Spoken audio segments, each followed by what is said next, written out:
The night was heavy with silence, broken only by the steady hum of engines cutting through the vast Pacific sky.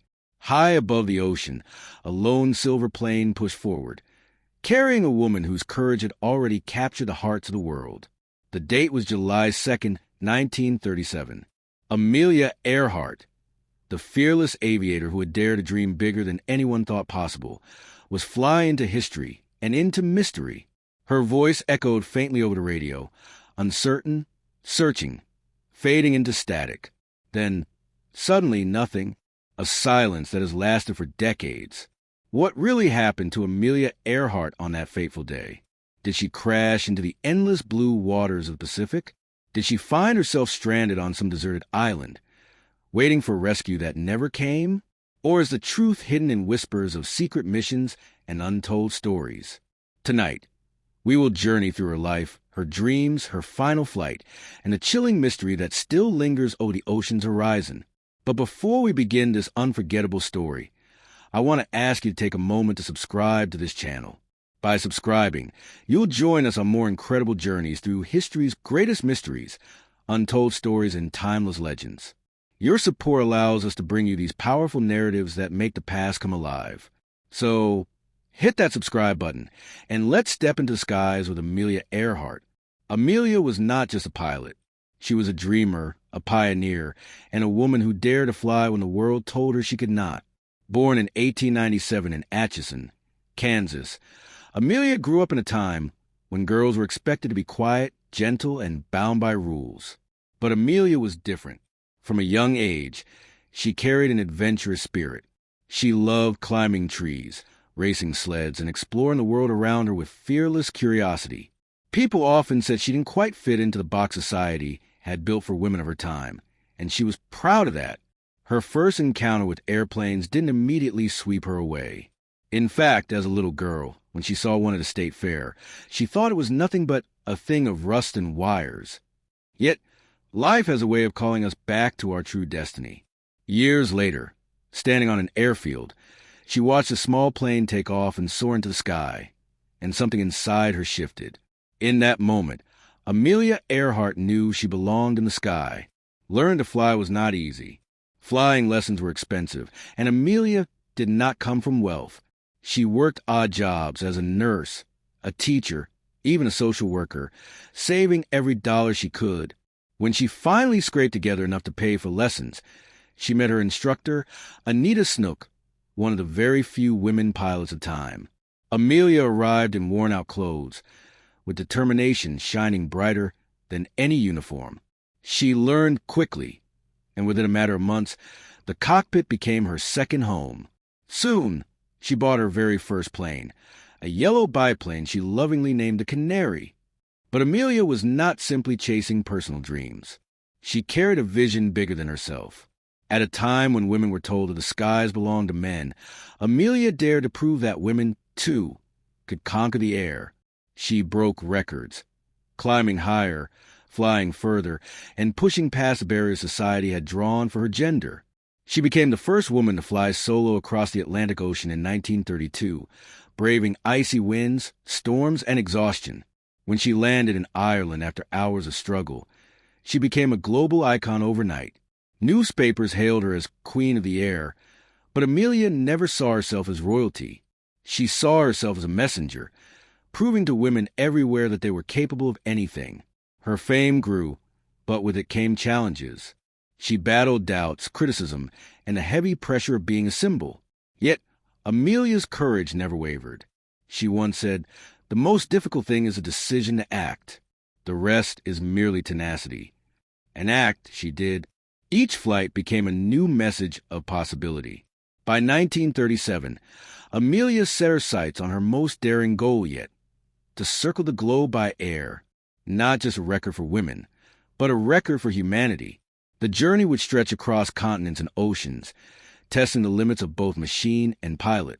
With her navigator, Fred Noonan, by her side, Amelia began her epic voyage. The world watched with breathless anticipation. And then came that July morning.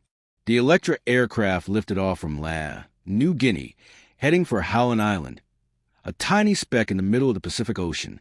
The flight was meant to be routine, but what followed was anything but. Clouds hung heavy. Fuel gauges ticked down. Radio signals grew faint. And Amelia's voice, carried across static-filled channels, pleaded for direction. "We must be on you," she said, searching desperately for the island below. The words would be among her last ever heard. And then silence.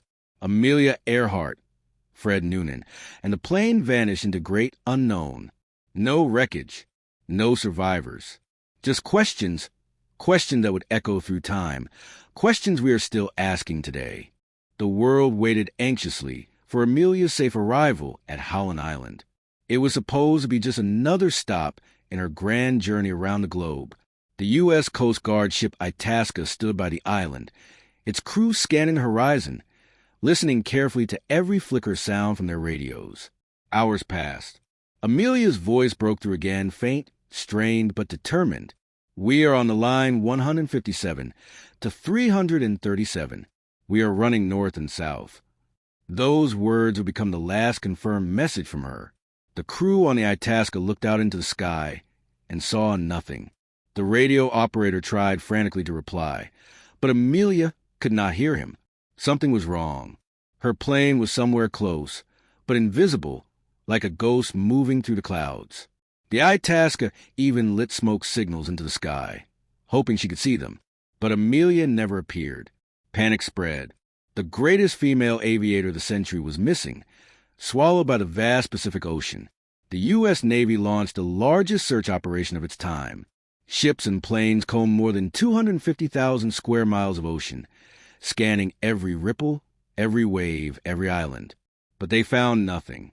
No plane, no wreckage, no trace of Amelia or Fred Noonan. It was as if the earth itself had hidden them away. For the public, it was unthinkable. How could Amelia Earhart, the woman who had flown across the Atlantic, who had become a symbol of courage and inspiration, simply vanish? Families tuned into their radios for updates. Newspapers printed bold headlines. "Amelia Earhart missing." The world held its breath, clinging to the hope that she was alive, stranded somewhere, waiting for rescue. But as days turned into weeks, hope faded into sorrow. Yet the mystery only deepened. If Amelia's plane had crashed into the sea, surely something would have been found. Floating debris, an oil slick, a trace of metal. But there was nothing, no sign at all. This silence gave rise to theories, whispers and questions that grew louder as the years passed. Some believed Amelia and Fred had run out of fuel and plunged into the deep waters of the Pacific, their plane sinking to the ocean floor, out of sight forever. Others imagined them landing on a remote island, surviving for days or weeks, sending out faint distress signals, only to be lost when help never arrived. There were even reports, mysterious, unconfirmed reports, of radio operators across the Pacific picking up faint, desperate signals after her disappearance. Some swore they heard Amelia's voice calling out, "We are here. We are alive." If those messages were real, it meant she survived the landing. But where? And for how long? As these questions grew, so did the myths. Some claimed she was captured, taken against her will, and never returned.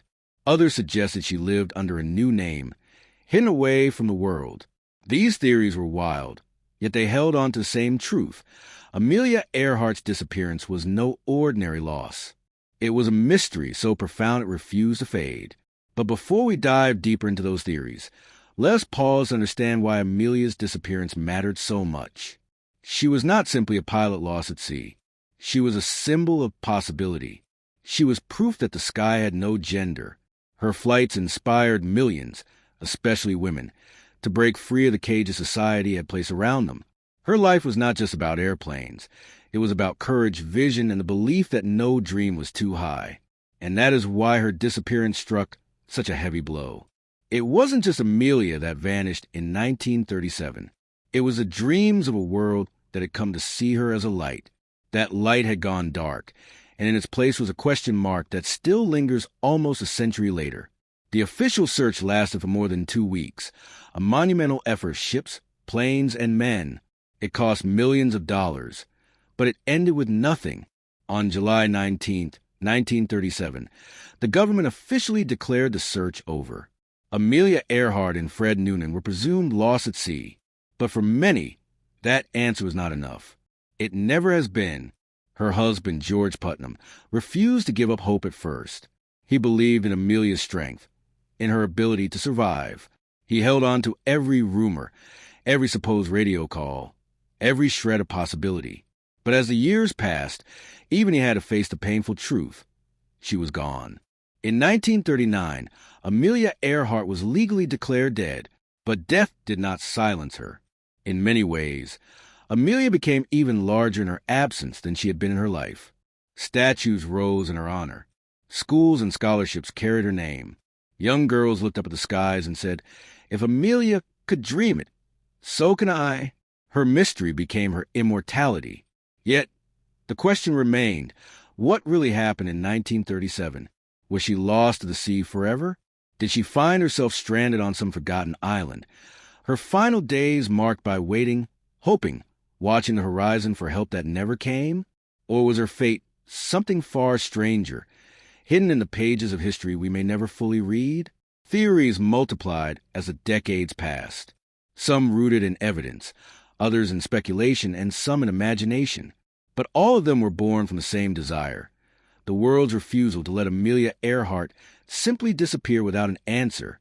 And so, to uncover this mystery, we must travel through the years, through the investigations, the discoveries, the whispers of survivors, and the theories that refuse to die. Because Amelia's story did not end in 1937. It began a new chapter, one written in mystery, one that continues to this very day.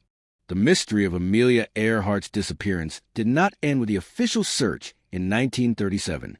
In fact, that was only the beginning. For nearly a century, historians, scientists, adventurers, and dreamers have chased after her shadow, each trying to answer the same haunting question: what really happened to Amelia Earhart and Fred Noonan? The most widely accepted explanation is what many call the crash and sink theory. According to this belief, Amelia's Lockheed Electra simply ran out of fuel while searching for Howland Island. With no land in sight, the plane would have descended into the Pacific Ocean, disappearing beneath the waves. Given how vast the Pacific is, even the largest search at the time may have had little chance of finding wreckage. The ocean is deep, its current strong, and wreckage could easily vanish without a trace. To many, this theory seems the simplest and most likely. After all, her last radio messages spoke of searching, of not being able to see the island, and of dwindling fuel. It is heartbreaking to imagine Amelia, in those final moments, scanning the endless blue horizon, trying to hold on to hope as the gauges dropped lower and lower. And yet for some, the idea of her being swallowed so completely by the ocean feels too sudden, too incomplete. That is where the second theory comes in, the Gardner Island hypothesis, also known as the Nikumaroro theory. This idea suggests that Amelia did not crash into the sea at all. Instead, she landed on a remote island called Gardner Island, now known as Nikumaroro, part of what is today Kiribati. This island is a small strip of coral and sand, isolated, desolate, and surrounded by treacherous reefs. But some believe it may have been just enough for Amelia to attempt a landing. Supporters of this theory point to evidence found over the years. In 1940, a British colonial officer discovered human bones on Nikumaroro, along with a woman's shoe, a sextant box, and other artifacts. At the time, the bones were examined but dismissed as belonging to a man. Decades later, when researchers re-examined the records, some experts argue the bones are consistent with a tall woman of European descent, possibly Amelia herself. Even more intriguing are the reports of faint radio distress calls picked up in the days after her disappearance. Amateur radio operators across the Pacific claimed to hear a woman's voice calling for help, saying she was stranded. Some described her voice as calm but fading. Others said it was desperate and filled with static. Could Amelia have been sending out messages from her Electra, stuck on a reef, as the tide slowly claimed her plane? If so, the thought is heartbreaking. Imagine Amelia and Fred, stranded on a deserted island, surrounded by crabs, heat and thirst, watching the horizon for ships that never came. Days turning into weeks, hope fading into silence. Some researchers even believe parts of an old airplane, possibly matching the Electra, lie beneath the waters near Nikumaroro's reef. Expeditions have searched, but the ocean still guards its secrets. Another theory takes a darker turn. Some believe Amelia and Fred were captured. According to this story, after missing Howland Island, Amelia may have flown off course and landed in the Marshall Islands, which were under Japanese control at the time. The theory suggests that she and Fred were taken into custody, suspected of being spies or prisoners, and never returned. This idea has lived on partly because of eyewitness accounts. Islanders later claimed they saw a woman and a man, both foreign, both fitting Amelia and Fred's description, taken by Japanese forces. Old photographs have been presented as evidence, though many remain controversial. Could Amelia Earhart have been a prisoner, her fate erased in silence? The thought chills the imagination, though historians argue there is little solid proof. Still, the idea of Amelia being caught in the shadows of history, a pioneer silenced by politics, keeps the theory alive. It is a reminder of how complex the world was in 1937, a world on the brink of global conflict. There are even more theories, each stranger than the last. Some believe Amelia survived and returned to the United States under a different identity, living quietly away from the fame and pressure that had defined her. There were whispers about a woman named Irene Bolam, who resembled Amelia and was rumored to be her living in disguise. The story captivated many, but Irene herself denied it firmly, saying she was not Amelia Earhart.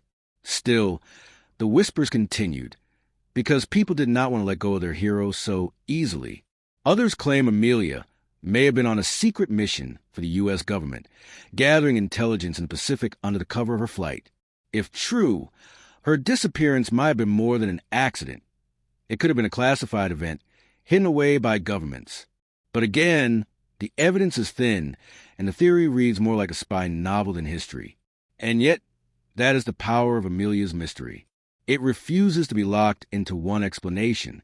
Every theory, every story, every scrap of evidence is a reflection of our deep desire to know, to understand, to give her story an ending. Because the truth is, Amelia Earhart was not just any pilot. She was an icon, a hero, a woman who showed the world that the sky had no limits. Her disappearance created not just a mystery, but a wound, one that people have been trying to heal with answers ever since. Imagine, for a moment, the young girl Amelia once was, adventurous, curious, climbing trees and chasing dreams of a world that told her to sit quietly. Now imagine her as the pilot she became, steady hands on the controls, eyes fixed on the horizon, heart set on proving that women could soar as high as men. It is no wonder the world cannot accept her disappearance without answers. Amelia was not supposed to vanish. She was supposed to keep flying, keep inspiring, keep lighting the way forward. And so, her story became larger than her life. A legend, a mystery woven into the fabric of time. The ocean may hold the truth, or perhaps the islands, or perhaps somewhere else entirely. But until the day that truth is uncovered, Amelia Earhart's final flight will remain one of history's greatest unsolved mysteries. When Amelia Earhart vanished in 1937, the world did not just lose a pilot. It lost a symbol of hope. People everywhere had followed her flights, her daring journeys, her record-breaking missions. She was not only a woman in the cockpit of an airplane, she was a voice telling the world that dreams were worth chasing, no matter how impossible they seemed. Amelia's courage mattered because she lived in a time when women were often told no. No, you cannot fly. No, you cannot break records. No, you cannot dream beyond the walls built for you. And yet, Amelia never accepted those limits. She once said, "Women must try to do things as men have tried. When they fail, their failure must be a challenge to others." Her voice carried further than she ever knew. Young girls who had never even seen an airplane looked to her and realized a, too, could be something greater. Her speeches and writings encouraged women to step into fields that had been closed to them. She believed that courage was not the absence of fear, but the ability to act in spite of it. It is easy to see Amelia only as a daring aviator, but she was also human, filled with doubts, with worries, with moments of fear. She kept a personal journal, writing about how difficult it was to balance her fame with her private self. She worried about failure, about letting people down. Yet, every time she stepped into the cockpit, she chose courage over comfort. That is what made her so unforgettable. Even her marriage was unconventional for the time. She married George Putnam, a publisher who deeply believed in her dreams. Amelia insisted their marriage would be a partnership of equals. She refused to be bound by old rules. She once wrote George a letter before their wedding, saying she would not be held back by traditional expectations, that she needed freedom to pursue her work, her flying, her passions. It was rare, bold, and honest, a true reflection of who she was. That is why her disappearance felt so devastating. People did not just mourn the loss of Amelia Earhart the person. They mourned the silencing of her message. The sky felt emptier without her. And yet, even in loss, she continued to inspire. The unanswered questions of her final flight kept her name alive, kept people searching, kept people remembering. Amelia became larger than life, a figure of resilience, a woman frozen in time, forever flying into the unknown. Think about it. How many people disappear and are forgotten within weeks? But Amelia, nearly 90 years later, we are still speaking her name, still wondering where she went, still listening for her last echoes in the static of 1937. That is legacy. That is immortality. Her story is more than an unsolved mystery. It is a mirror of human longing, our desire to know, to understand, to give closure. But sometimes, mysteries endure because they hold meaning beyond the facts. Amelia's disappearance is one such mystery. It is not just about where her plane went. It is about what she represented, and why losing her felt like losing a piece of the future. Imagine the young women of 1937, standing on the ground, looking up at the skies, thinking of Amelia. For them, she was not simply a pilot. She was proof. Proof that women could step outside the roles they were told to play. Proof that adventure was not reserved for men. Proof that courage belonged to everyone. Her disappearance, painful as it was, did not erase that proof. In fact, it may have made it stronger, because her life, even cut short, became a symbol of possibility that could not be contained. Generations of female pilots would follow in her path. Some said they took to the skies because of her. Others said they felt her spirit with them in the cockpit. She was the light that pointed toward tomorrow. And while Amelia was gone, the world never stopped searching for her. Teams of explorers returned to the Pacific, determined to solve the riddle. They examined islands. They searched the ocean floor. They studied her plane's records. Each discovery, a shoe, a piece of metal, a signal, fueled hope that one day the truth would come to light. But the ocean is vast, and time has a way of guarding secrets. And so, Amelia remains in two places at once. She is gone, and yet she is here in our minds, our hearts, our imaginations. Every time a plane cuts across the sky, every time a woman dares to take a step into the unknown, every time we whisper her name, Amelia Earhart lives again. It is important to pause here and remember that while theories and speculations fill books and documentaries, behind all of it was a real person, a woman who laughed, who dreamed, who had a favorite color, who loved the wind in her hair, who felt fear and chose to rise above it. Amelia was not just a mystery. She was human, and perhaps that is why her story moves us so deeply, because in her we see ourselves, our fears, our hopes, our desire to leave something behind that lasts longer than we do. Amelia Earhart did exactly that. Her plane may have vanished, but her story never will. Decades passed after Amelia Earhart's disappearance, but the world never stopped searching. The ocean may have kept its secrets, but human curiosity never let go. Every generation seemed to produce new investigators, new theories, and new expeditions determined to bring Amelia home. In the years after the war, technology advanced. Radar, sonar, underwater robotics, tools Amelia could never have imagined, became part of quest. Researchers began scanning the Pacific Ocean floor, hoping to find the resting place of her Lockheed Electra. The crash and sink theory, simple yet powerful, suggested her plane lay somewhere near Howland, hidden in the depths. The ocean in that region, however, is unforgiving. Miles deep, treacherous currents. Searching there is like trying to find a single grain of sand on a beach that stretches forever. Teams funded by governments, universities, and private donors sent ships into the region. Submarines dove into the darkness. Sonar mapped the seabed. And yet, nothing. The silence continued, as if the ocean itself guarded Amelia's fate. But then, attention shifted back to the Gardner Island theory, Nikumaroro. For decades, whispers of bones and artifacts had lingered, dismissed at times, but never forgotten. In the 1980s and 1990s, a group called TIRE, the International Group for Historic Aircraft Recovery, took the lead. They launched expeditions to Nikumaroro, combing its coral shores, searching for clues. What they found was both mysterious and haunting. Fragments of glass bottles, believed to be from the 1930s. Pieces of aluminum that seemed to match aircraft construction of that era. A woman's compact. A shoe. And the most chilling discovery of all, the records of those bones found in 1940. When the bones had first been studied in Fiji during the 1940s, they were labeled as likely a man. But when researchers re-examined the measurements decades later, using modern science, some concluded the bones could very well belong to a woman of Amelia's height. Sadly, the bones themselves have been lost, vanished into history, like Amelia herself. Only the notes remained, and even those were debated. Still, the idea that Amelia may have survived the landing, only to be stranded on a deserted island, gripped the world. Imagine it.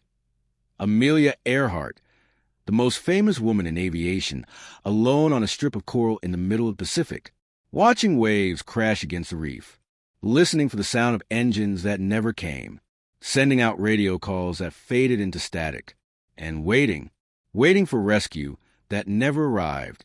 It is almost unbearable to picture, and yet it makes her disappearance feel even more human. Not simply swallowed by the ocean in an instant, but enduring, holding on, hoping. If true, her final days were not defined by fear, but by resilience. The same resilience that carried her across the Atlantic, across continents, across boundaries the world thought unbreakable. Other expeditions have taken different paths. In recent years, oceanographers have returned to the crash-and-sink theory, sending robotic submarines deep into the waters near Howland Island. They have scanned ridges and trenches, following possible flight paths Amelia may have taken. Each mission raises hope. Each mission ends in disappointment. Still, the search continues because hope refuses to die. Some searches have gone as far as the Marshall Islands, chasing the theory that Amelia may have been captured. Old photographs have been brought forward, showing figures on docks or in camps that some claim resemble Amelia and Fred. Experts debate endlessly. Are these real connections, or are they simply faces that resemble hers, projected onto history by our desire to find her? The truth is, every scrap of evidence tells two stories. One story of possibility, another of uncertainty. And between them lies the beating heart of the mystery. Why do we keep searching? Why? Nearly a century later, are people still diving into the depths, walking the coral sands, scanning old archives for clues? Because Amelia Earhart was not just a name in a book. She was a dream, a spirit, a flame that refuses to go out. To solve her disappearance is not just to answer a historical question. It is to honor her courage, to bring closure to a story that has lived too long in shadow. And perhaps, deep inside, we all carry a piece of Amelia's spirit, the part of us that dares to chase the horizon, even when it feels unreachable. The part of us that asks questions, even when answers are hidden. The part of us that refuses to let go of hope. Imagine, for a moment, the ocean floor near Howland Island. Silent, dark, endless. Somewhere down there may rest the silver wings of the Electra, covered in coral, hidden for decades. Or perhaps, on the lonely island of Nikumaroro, beneath the trees and shifting sands, lie the traces of Amelia's final days. Or maybe, just maybe, her fate is still hidden in places no one has thought to search. That is what makes this mystery so powerful. It is not only about what happened in 1937. It is about what we believe now. Do we believe she fell quickly into the sea? Gone in an instant? Do we believe she lived for days, clinging to survival, her courage unbroken to the very end? Or do we believe her fate was entangled with forces larger than herself, swept up in the politics of a world on the edge of war? Each belief says as much about us as it does about Amelia, because, in the end, the truth of her disappearance may be forever out of reach. But the truth of her life, her daring, her bravery, her refusal to live small, is undeniable. And so, the searches continue. Ships still sail. Planes still fly over the Pacific. Divers still descend into the deep. Because somewhere out there, the answer waits. And until it's found, Amelia Earhart will remain both lost and found. Lost to history, found in the hearts of those who keep her memory alive. Amelia Earhart's voice crackled over the radio once more. It was faint, shaky, almost drowned by static. We are on the line 157-337. We will repeat this message. And then, silence. Those words were some of the last ever heard from her. They were clipped, almost desperate, as if Amelia and Fred Noonan were trying everything to make themselves heard. But the skies were merciless, and the Pacific was endless. Think about that for a moment. A woman who had captured the imagination of the entire world was now lost in the middle of nowhere, her small plane swallowed by a horizon that never seemed to end. Millions of people would later ask, how could she vanish? How could a figure so famous, so closely watched, disappear without a trace? As news spread that Earhart's plane had gone missing, the world froze. Newspapers rushed to print bold headlines. Amelia Earhart feared loss. Radio stations buzzed with updates. Governments mobilized and families prayed. The United States launched one of the largest search efforts in history. Battleships and planes swept across thousands of square miles of ocean, scanning for wreckage, listening for signals, hoping against hope that Amelia was out there, waiting to be found. But the ocean kept it secret. Theories began to take root almost immediately. Some believed that Amelia's plane had simply run out of fuel and plunged into the Pacific, sinking quietly to the bottom where it remains to this day. Others argued she might have crash-landed on a small, lonely island, perhaps Nikumaroro, a coral atoll not too far from her intended flight path. Strange discoveries there. Pieces of metal, old tools, even bones once thought to belong to a woman, have fueled speculation for decades. Could Amelia Earhart have survived for a time, stranded on an island, looking out the horizon every day, waiting for rescue that never came? The thought is both heartbreaking and haunting. Then there are theories more dramatic, stories suggesting she may have been captured during the tense political climate of the 1930s. Some believe she might have fallen into the hands of foreign forces and lived out her days far from the world she once knew, though no evidence has ever fully confirmed this. Such ideas kept the mystery alive. But here's the truth no one knows for sure. And maybe that is why Amelia's story continues to touch so many hearts. Imagine her final moments. The plane, buffeted by winds. Fred Noonan, scanning maps desperately. Amelia, steady as always, refusing to give in to fear. Her voice firm, even as the radio signal faded. She had always been calm under pressure, and even in those last known moments, she tried to remain strong, guiding her plane into the unknown. And yet, perhaps the greatest tragedy is not only her loss, but the silence that followed. A woman who gave the world so many words, so many speeches, so much courage, left us with silence. Still, Amelia Earhart's legacy was never buried in the ocean or lost on a deserted island. Her name became immortal. Schools were named after her. Books were written, films made, children inspired. Women who once thought aviation was impossible looked to Amelia and dared to dream. She became more than a pilot. She became a symbol of courage, of resilience, of daring to defy limits. Even today, when we think of her, we don't just think of the disappearance. We think of the little girl in Kansas who watched planes and decided she wanted to fly.